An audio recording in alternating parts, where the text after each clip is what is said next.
And one of the most powerful ways to extract ourselves out of the confines and the dark, I don't want to say the darkness, but it is darkness, and it's a blindness that this world brings about, is wisdom.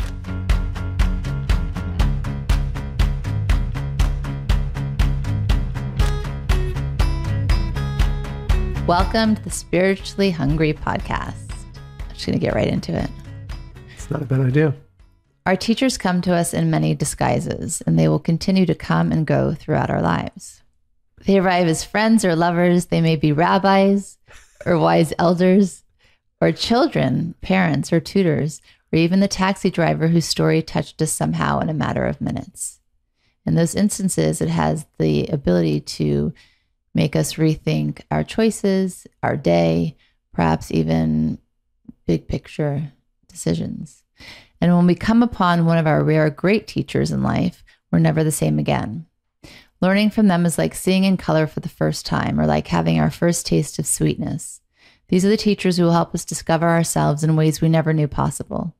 Their influence upon us is deep and lasting, and they are among the greatest gift of our lives. And I can speak for both of us that we've been very blessed to be able to have such teachers in this lifetime, but also to connect to the teachings of great teachers who are no longer with us.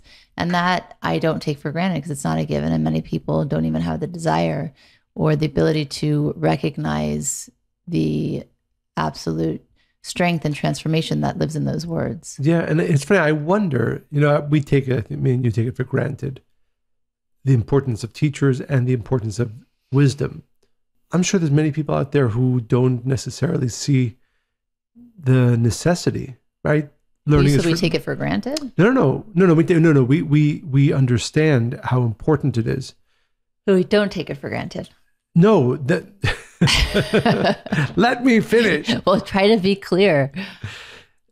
We understand the importance in our lives of having teachers and continuing to study wisdom. I think there are many people in the world who believe that, you learn or study in school, and then you go out into life and you sort of, know what you know. And then if there's something specific you're interested in more, you'll delve a little bit more deeply. Like once you become the master of whatever your life. Or not even the master. I mean, well, people think they're good enough. We know a lot of people who aren't masters of anything. But they think they have enough of whatever they need to get by. And I think this is a very important point maybe to begin with. This world, this physical world, is a world of great distraction. And it's a world that really pulls us in. And I think it's important to understand that as most of us, we've spoken about this many times, we have two parts to ourselves. There is what we call the soul, the spirit, the part that is not really of this world, that is really part of a spiritual world. And there's the body that is of this world. That union of those two is very fraught, because as it does for so many people, enveloped and engulfed in this world, our soul loses its way. And I think if we don't understand the danger of being a lost soul, and to be really clear about that, it doesn't mean like we're all good. I'm assuming all the people listening to this body, good people. But what we're talking about is really, how many times have we had this moment, oh my God, you just had a conversation with somebody a few minutes ago. What am I doing with my life, right? That's a lost soul, even though they're married, they have kids, they have a job, whatever the parts of their lives seem to be okay. But what we're talking about is that every single one of us has a tremendous amount of wisdom, of actions, of manifestation that we're meant to do in this world. But I know for myself that the fact that I've studied for 48 years of my life, 49 years of my life, doesn't do anything to me today.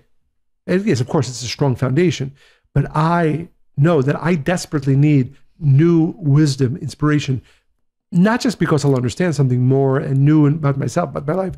It's just maybe the most important part of studying true wisdom is that it extricates us out of the physicality and the envelopment of this world.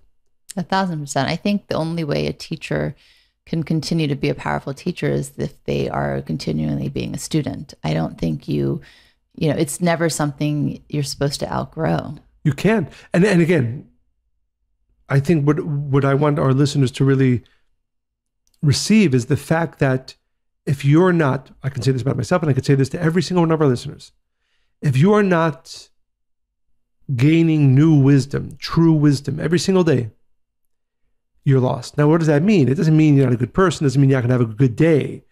But the distance between the day you're meant to have with all the blessings and light and happiness is not going to happen. Because again, this world draws us in consciously, unconsciously. And one of the most powerful ways to extract ourselves out of the confines and the dark, the I don't want to say the darkness, but it is darkness, and it's a blindness that this world brings about, is wisdom, new wisdom that inspires us anew every single day. I often it also changes your mood, it changes your perspective, it changes your outlook on everything. So, and you don't realize it until you develop a practice of continual study daily as a daily practice. Like, wow, because it just simply, like you said, pulls you out of the physicality of this world, and nothing is the same, looks the same, and you're actually tapped into truth. And there's a great parable used by Kabbalah, an Italian Kabbalist, one of my favorite, Rabbi Moshe Chaim Luzzatto. And he says, imagine that this world is one of those great, we just went to a corn maze, right? Imagine that this world is a very big maze. And each one of us is trying to find our way in and out and through this maze. And there are certain people who have been through the maze. They know where to go. They know where not to go. They know where it ends. They know how to make it through. Wouldn't it be great to have them tutor us? Well, we have that opportunity. Whether you have a physical teacher in this world, whether you have the thousands upon thousands of ancient books of wisdom, find wisdom that you can use and you can study every single day, because I promise you that unless you're doing that on a daily basis, you're not going to make it through this maze of life to the extent and filled with the great blessings and happiness that you're meant to have. I concur. So if you haven't caught on already, this week we're dedicating this episode to our teachers. And we've talked about our greatest teachers that we had the ability to learn from in daily, I think, raising us, especially you, your parents, Tharv and Karen. So today we're going to, and you can check that episode out, I think it was 81, where we talked about how they teach us and what they taught, how they taught us in the ways that they did. But today we're also going to talk about additional teachers who have inspired us. And I want to start at a place you probably wouldn't expect. And I think that is... I or they? Everybody. So there's an interesting thing in being able to, I think, recognize a teacher and receive wisdom from them. And the Kabbalists share that in order to receive wisdom from a teacher, particularly a teacher imparting holy wisdom or a truth, there needs to be a great tolling and effort on the student's part. And this tolling is usually in direct proportion to the student's desire. So I think often people think, oh, the wisdom, will find me, or if I'm interested in it, I'm going to peruse it, learn a little bit about it. But this is coming from something else. It's the desire to really learn the rules of life, the purpose of life. And that really only comes from ancient text. And the Rav often taught this, and I really love this, because true teaching, I don't think, can happen without certain resistance. And the Rav shared this in this quote. He used the example of electricity to illustrate this idea. One can pass energy through a light bulb, but there will be no light without the resistance created in the bulb's coil. The Rav and Karen met with such resistance when 40 years ago they brought the ancient wisdom of Kabbalah to the world, but it's through this resistance that the light was able to shine into the corners of thousands, if not millions, of lives. So sometimes, and I think it's important for people to recognize this, that resistance can come in an internal form where you just don't feel like studying, or that you have too much pride, you don't feel like you have anything to learn, or it's through self-sabotage. Other times resistance comes from the external form, whether we don't have enough time or money or opportunity or factors that seem out of our control. And it stops us from really living that life of pursuit of learning, of curiosity, of improvement, of growth. So I think that the 3 things we need to be a student is desire, is effort, and a bit of resistance. That's a great, I want to write those down. We should probably do it an episode. Do this every each time.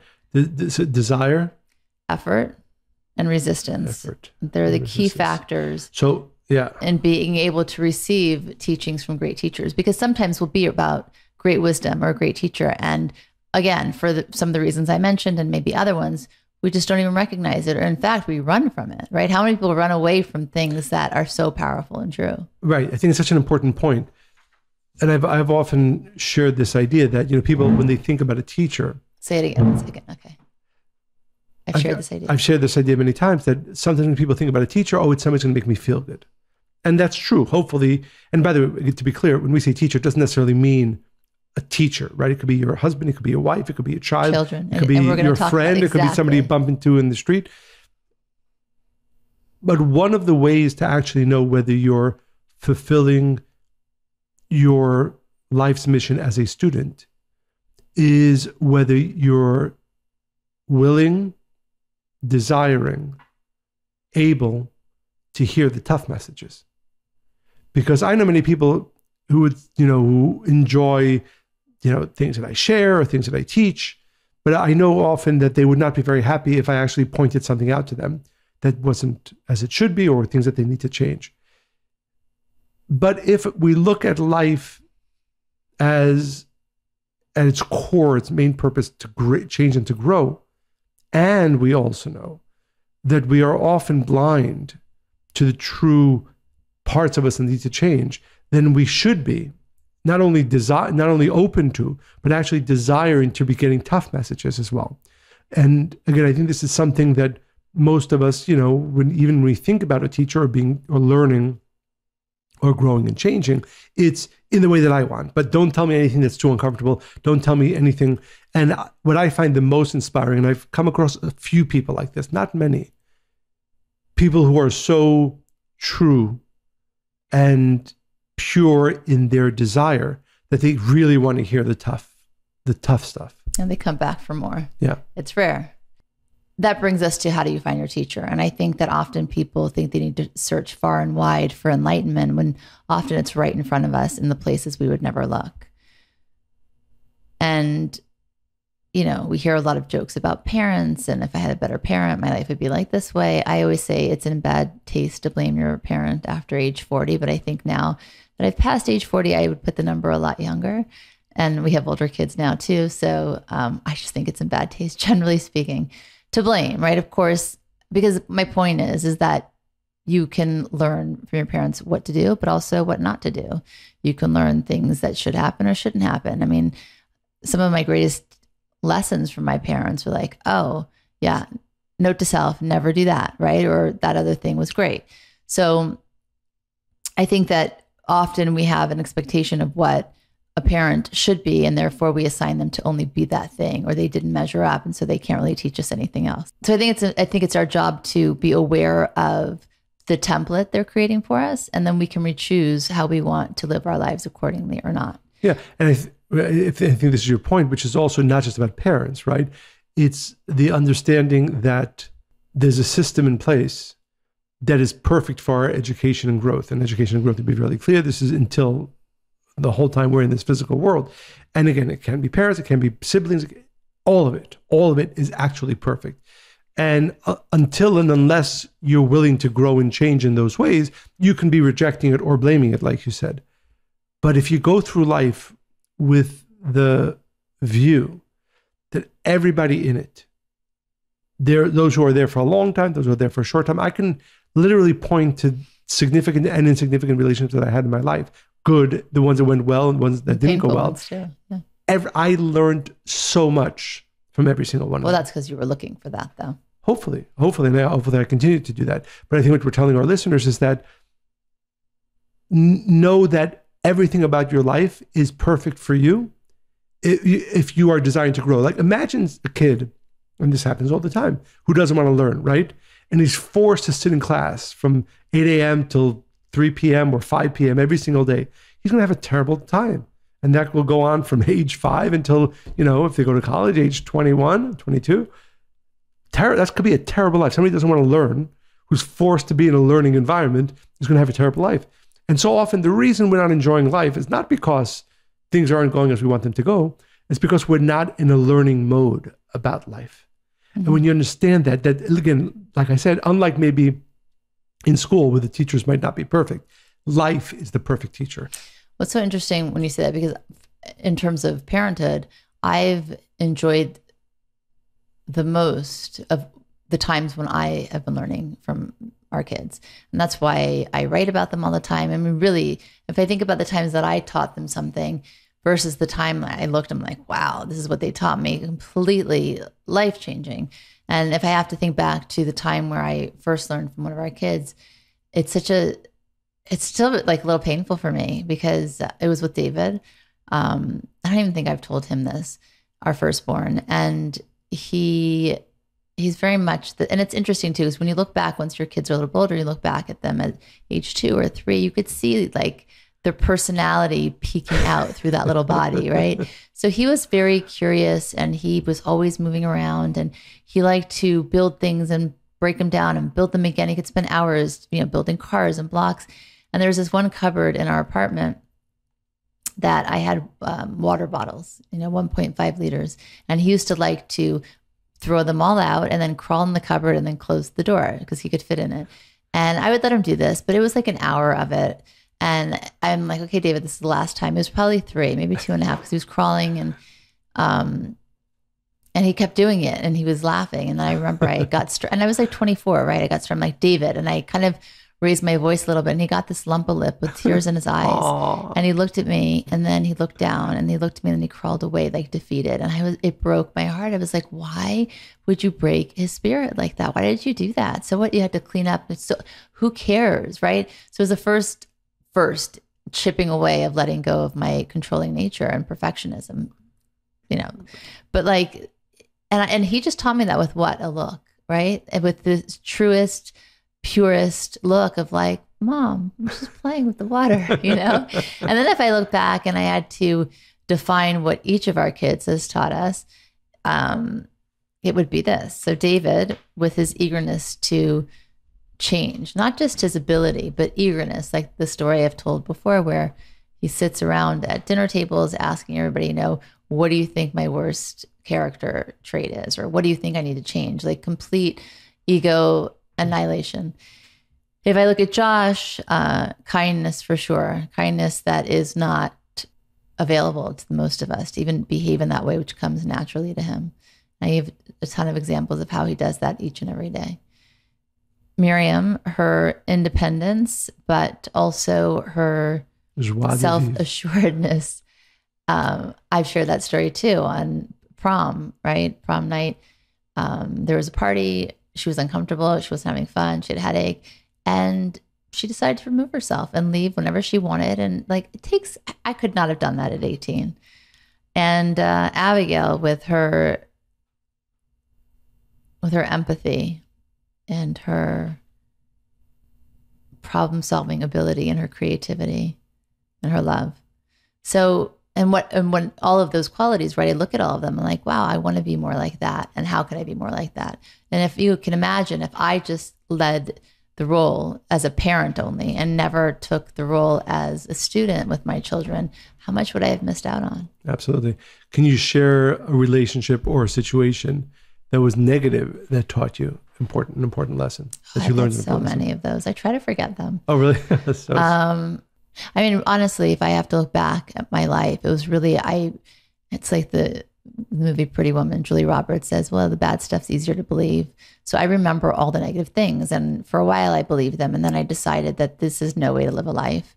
And I'm destroying myself and making myself smaller and smaller. So then when I'd have negative interactions or people had negative feedback, I was like, oh, okay, I don't believe this. I'm not going to believe this. I choose me. And what can I learn from it? So I think it was every step of the way. It was from, it's interesting because until 3rd grade, just happy. And then it kind of went a little down for a while and then up again. But even when I found my purpose, there's plenty of people who are going to show you all the reasons you can't have things or shouldn't dare want. And what did they teach you? Well, after I got so much negative attention, I thought, wow, if I am threatening people so much that they feel like they need to completely smush me down, I must have something important to do, one. And I also must have something to say. So I'm going to do that, right?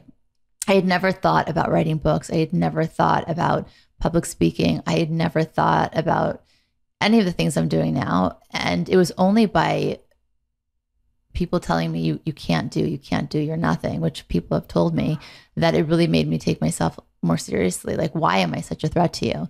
Oh, I know. I'm actually going to write a book because I never thought about that. So, yeah. Very cool.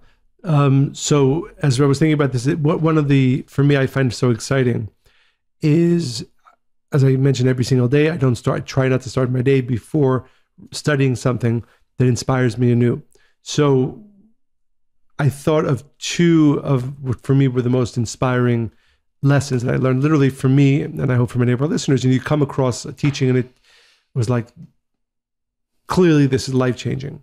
So the first one is a concept that is based on a teaching from the Bible.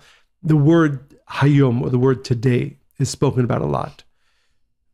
And there's a phrase that the ancient sages use, which is to say that every single day, all the important things in your life should be experienced as new. Now, the reality is that most people are not like that, right? I mean, we speak about whether we're at a wedding, and we speak about this, the fact that most people are more excited in the dating phase, or even on the day of the wedding, or even in the honeymoon, more than on day 100 or year 50, or year 10, or year 2, right? This acceptance that most of us have that things are supposed to get old. And in getting old, they lose their excitement. And I remember this teaching, and that I try to think about it every single day, that it's based on a phrase called, really maybe my favorite phrase in the ancient wisdom of Kabbalah, which is Ein Sof, which means the endless. And that means that the energy that gives life to everything that exists, be it the cup on this table or this microphone or me and you, is endless. Which also therefore means that everything in our lives, every relationship, every situation, can and is meant to fulfill us endlessly, as in the first moment. So both constant renewal and constant excitement. And if you understand that, right? First of all, it's a whole new way to view life, right? And you have to be okay with the change that occurs within those things that you love and appreciate. Well, hopefully, because you're able to, with this consciousness, and therefore this understanding on its own is really transformational. With that consciousness, you're actually able to extract new energy, new excitement, new love in a relationship, new inspiration in a job. But to know that it's there, right? How many people, and probably even myself before I came across this teaching, thought, no, it's the natural way of the world that in a relationship, just things, hopefully stay okay, but they can't be as exciting and inspiring as day one. And whatever it is that you're doing for a job in life, it's going to be hopefully good for you and you'll enjoy it forever or however long you work, but that it can be renewed with excitement and passion every single day. What about a body that slows down and a person can't use it the way that they used it? So I'll share with you a teaching. And again, I found this very exciting, and maybe this is a little bit above the head. This is the second teaching? No, it's related to you because you asked. I was going to share this. So there's this discussion in the Torah and the Bible about the death of Sarah. And one of the great Kabbalists, in explaining the process of death, he says people who are spiritual, people who are connected to what we call the light of the Creator, as they get older, they get happier because they sense that they're getting closer to the eternal. Right? Again, big concept. Most of us think death is a terrible thing, and that's the way many of us experience it in this physical world. But on a deeper level, what happens is that the soul leaves the impermanent and is getting closer to the eternal. And therefore, many of the great spiritual giants, when they got older, they actually got more excited about getting closer to the eternal. Again, I know that's a big concept, but my point is knowing and living your life from age, however young you learn this lesson at, that everything has the ability to be renewed all the time, changes your perspective on life. And then, yes, of course, how do you do it? Well, it begins with this understanding, with this consciousness. But for me, knowing that has been a tremendous opening to live life in a different way and to expect life to open up in different ways. The only way you're going to feel like that when you're much older is if you live like that. Yes, each day. Exactly. And by the way, which reminds me, this is not something that I was going to share as one of my teachings, but going back to the first point we made, because I think it's so important. I hope that if there's one thing that our listeners leave this episode with is the renewed invigoration to make sure that they study wisdom every single day. Because, when a person's young and everything's going great, some people are drawn to wisdom, some people are not. At a certain point in life, every one of us is going to have this. When we get older, often, when things happen, often later in life, one of the reasons why it's so important to gain wisdom now is because we're going to need it. Now, I think I need it every day, but you'll need it at some point in your life. And at that point, it might be too late to try to learn it all, right? So if you've spent your entire life gaining wisdom and really living in a different place of consciousness, then when you get older, you see things in a different perspective. I can say this again, I often share this, but with my mother, not only in getting older, but also in going through her last year in this physical world, where you saw somebody who, because they directed their lives and wisdom that they learned and the way they lived their lives, even in the most terrible situation, again, what one can and would see as a terrible situation, she was filled with happiness and excitement. And I think a big part of that too was she spent her days sharing. For sure. And going outside of her comfort. For sure. But what I would really ask our listeners, you need wisdom. You need it today. We said that before. You will need it at some point. Gain it now. So we're going to do what we usually do. I'm going to take it to a different place. We're going to come back and go deeper. I was really inspired by Anne Sullivan. Do you know who she is? No, I don't. You do. I do. And Abigail reminded me of her recently because she was learning about Helen Keller, and Anne Sullivan was her teacher. So the most famous teachers in history, actually. And she's remembered for her life-changing work. And I think everybody knows who Helen Keller is, but she was deaf and blind and mute. And she had no way of communicating with the world, I think, until age 6 when she met her teacher. And Anne Sullivan was 20 years old when she came to live with her, who also suffered from limited hearing from a childhood trauma. And she taught her, which I thought this part was really interesting. She observed Helen Keller's infant cousin that learned language just by being spoken to, right? I mean, think back to the time where she's just watching this baby and the baby is not speaking. You don't know if the baby understands anything, but they're constantly hearing words all the time. So what Anne Sullivan did is she would finger words into Helen's hand and all day long. How do you do? I mean, like she'd spell out words like, like cat, H, write it on the palm of her hand, T. She learned 575 you say words. Cat, H? I said hat. Oh, sorry. Thank you, sweetie. Cat. Was you say chat? So in the first 6 months alone, she learned 575 words. Wow. Just from that. So what I think is beautiful about this, I think she was 6. But she was willing, Anne Sullivan was willing to teach in ways that had never been done before in order to honor the student's unique desire and potential. And that for me is the teaching that really stood out there, because we see it, right? With the book I just wrote, with learning differences. I mean, I get calls from parents often, more and more. And maybe it's that we're more aware. I mean, I'm not going to go into all the reasons why I think it's more prevalent today. But often we try to fit people into a cookie cutter version of life. And this is the way you should learn. If you can't learn like everybody else, there's something wrong with you, or you're unteachable, or you're stupid. Where this great teacher found a way by just looking at, okay, who am I working with? What is her desire and what is her potential? And we know Helen Keller had a big desire, but nobody could meet her. Absolutely. I think you touched upon a very important point, which again, I think is so important. I said important 3 times. That we've spoken all along about the importance of being a student. I think it's also important that we understand that we're all teachers.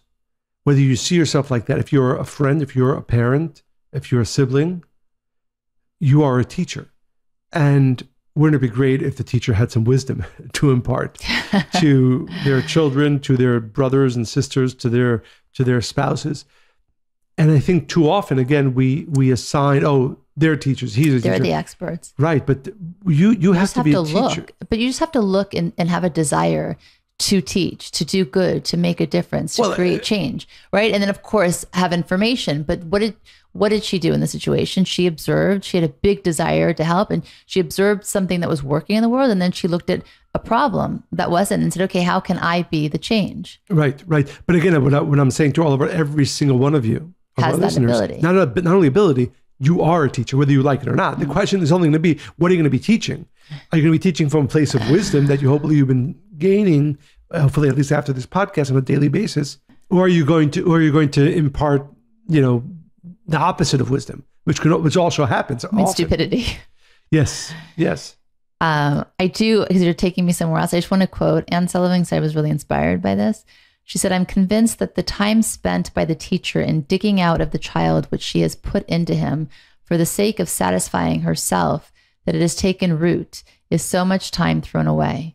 It's much better, I think, to assume the child is doing his part and that the seed you have sown will bear fruit in due time. It's only fair to the child anyhow, and it saves you unnecessary trouble. So you understand?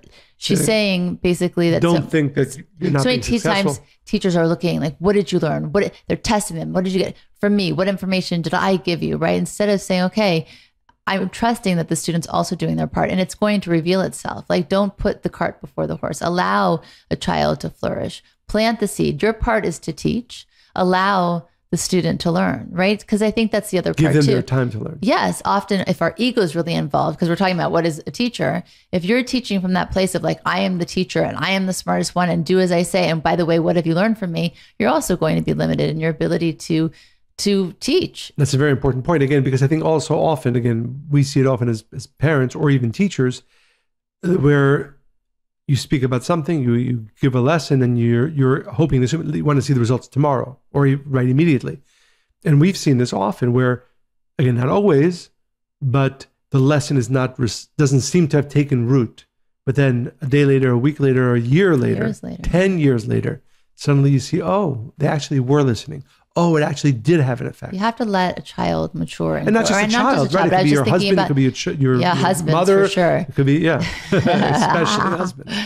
Right, but we look for immediate effect, immediate change. And it's never like that. I mean, Absolutely. And silly, because we don't expect that of ourselves.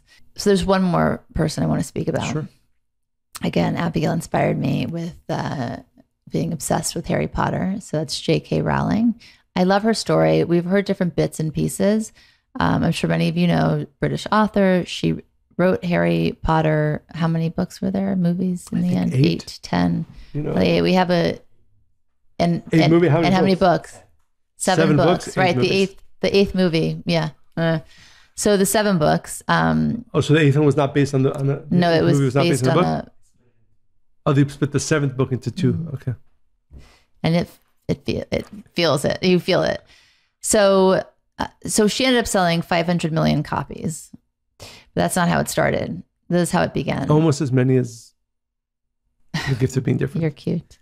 So she was on a train ride from Manchester to London, and she formed the entire story from an idea and started developing the story of Harry Potter on that journey.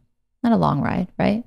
Unfortunately, her mother died later that year, which halted her writing process for some time. It took her 7 years for her to implement her ideas into a story and get them published. I just love everything about her, because as an author, writer, somebody like, okay, let me get to the rest of her story, but it's just for me very relatable and inspiring. That's why I really wanted to just touch on this today. So she was married in 1992, then divorced soon after. And at this time she was jobless, divorced, and a single mother. It was the most devastating period of her life. She contemplated suicide. Can you imagine if she actually did that? Then nobody would have had been able to see this beautiful creation come to life. And she had so much to offer, right? She's a philanthropist, she's a film producer now, author, like, because that was her state of mind then. And she didn't think like, what? Single mom, jobless, divorced, lost her mother. She was clinically depressed. But still, she kept writing. In 1995, Rowling finished the manuscript for her first book, but she had no money to publish the book independently. So she approached around 12 major publications. I mean, I don't know if I could have done 12. I mean, after 3, maybe I'd be despondent. They all rejected the Harry Potter script. She kept approaching publications until finally a small publication took her on and printed, guess how many copies? How many? Guess. 3,000? 1,000. Wow. Definitely less than the gift of being different. 1,000. She teaches us the beauty of rejection and failure, like nobody I've ever seen in this regard. And she also teaches us resiliency. Falling to rise, right, is a fundamental part of our growth. So you need to fall in order to rise. And we know this on some level, but who really would take that much rejection and keep fighting, keep moving forward? So for me, this is a really powerful teaching. And I think also it's something that we should speak more about openly and freely so that everybody can accept that as absolutely, like, forget about grades and forget about tests and you failed. Okay, great. So what do we need to learn, or what do we need to do? I wish that that would be the system in schools today. So if you would leave our listeners. No, I just spoke. If you would leave our listeners, Michael, with something, yes, what would that be? It would be that I believe strongly that without consistent gaining of wisdom, none of us can achieve, forget about our lives, right? Our day as it is meant to be. Levels of happiness, levels of certainty, levels of clarity. I've found that in my 49 years so far, that is the only way to live inspired and joyful and with clarity. So I strongly, strongly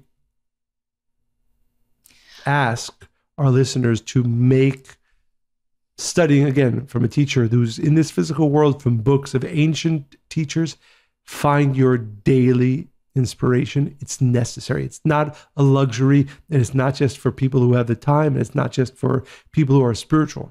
It's not even just to have all a of topic us desperately need it to talk about, right? I think that if we could have our listeners try this for 40 days. For 40 days, commit to studying something every day. Could be 10 minutes, 15 minutes, maybe the more you study, the longer you're going to want to study, and mark your moods, mark your perspective, mark what, like, really pay attention to it, and you'll see.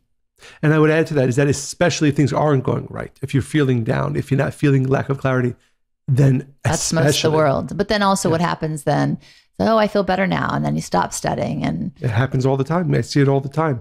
And it doesn't make a person a bad person, or life is not going to be good. It's not going to be as it's supposed to be. So I'd like to share a letter that we received from one of our listeners. Dear Monica and Michael, I have been tempted to write you an email for some time now to thank you for all the wonderful content you share. And I finally wrote it after listening to the Alacrity episode. So see, we have an effect. I listen to your podcast almost every day while putting to sleep my 1-year-old, and it has changed my life. I love, by the way, when they give us they're listening.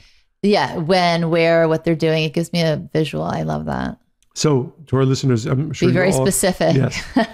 Every time I'm in the middle of a hardship, I can hear Michael's voice saying, quote, "This is an opportunity for you to grow." And oh, Monica, I resonate so much with you. I am very vocal, and my husband doesn't even know sometimes when he's having a hard time. And as a mom, I can't thank you enough for being so open and sharing your journey as a mother. You guys are such an inspiration for my life and my marriage. We'll be moving to the United States soon, and I wasn't very happy about it. But after a good number of episodes, I have accepted that this is what I need to do to grow. And it has made my life easier, way easier. Each episode is like, oh my God, this makes all the sense. Almost like if I knew all these and forgot it.